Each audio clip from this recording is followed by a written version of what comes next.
Today's grammar points: relative pronouns and relative clauses. Let's learn how to use relative pronouns. What is a clause? It is a grammatical unit consisted of a subject and predicate or verb ranked smaller than a sentence because it's not always complete in itself. There are different types of clauses: dependent and independent. Independent expresses a complete meaning, it's a sentence, and dependent expresses an incomplete meaning, it's a subordinate clause. A main clause can be a sentence on its own. It can stand alone, unlike a subordinate clause. She answered the phone, which is introduced by a conjunction. Different combinations of clauses are possible to create a compound sentence.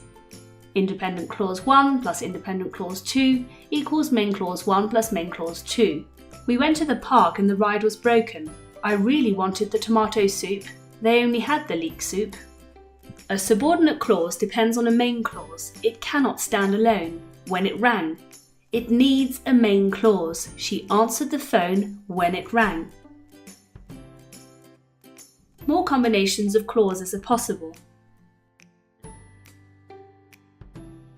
Independent clause plus dependent clause, main clause plus subordinate clause, relative clause.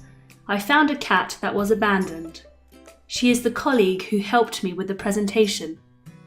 How to create a relative clause. A main clause can be a sentence on its own. He lives in this neighbourhood. I enjoy sitting by the fireplace. I saw a movie star. Whereas a subordinate clause needs a main clause to exist. Which is very quiet, that is in the lounge. Who is world famous? A subordinate clause is joined to the main clause by a relative pronoun.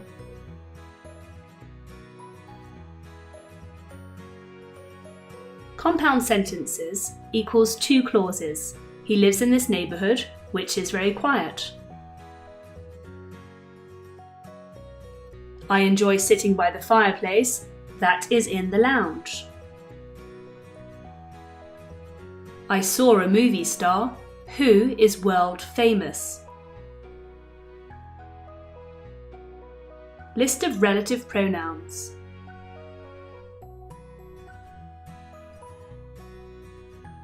Depending on what or whom the subordinate clause is giving more information on, we will use one relative pronoun or another: who, whom, which, that, whose.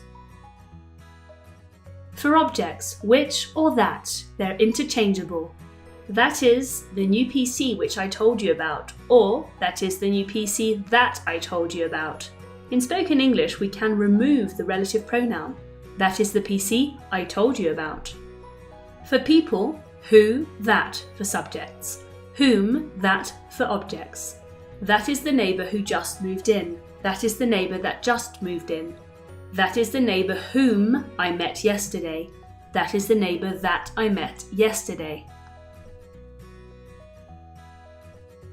In spoken English, we don't use whom as much as we should. Instead, we use that or who, but remember, who, that for subject, whom, that for object. For possession, whose. That is the student whose grades have gone up. The grades belong to the student.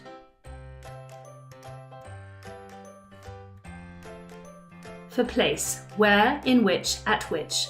That is the place where I left it. That was the building in which the fire started. That is the bus stop at which you must wait.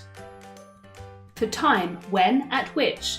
That is the moment when I left my job. That is the time at which I go to bed. Why use relative pronouns?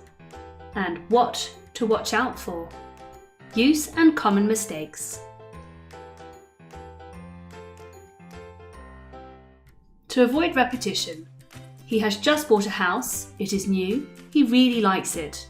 This is repetitive.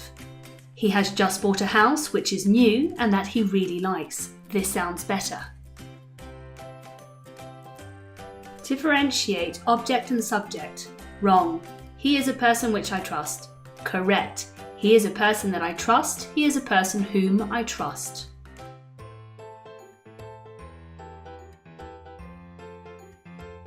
A relative pronoun replaces a noun group. You don't need two pronouns. Wrong. This is a house that he really likes it. Correct. This is a house that he really likes. Be careful with the spelling of which. It is not which. The correct spelling is WHICH. That's it for today.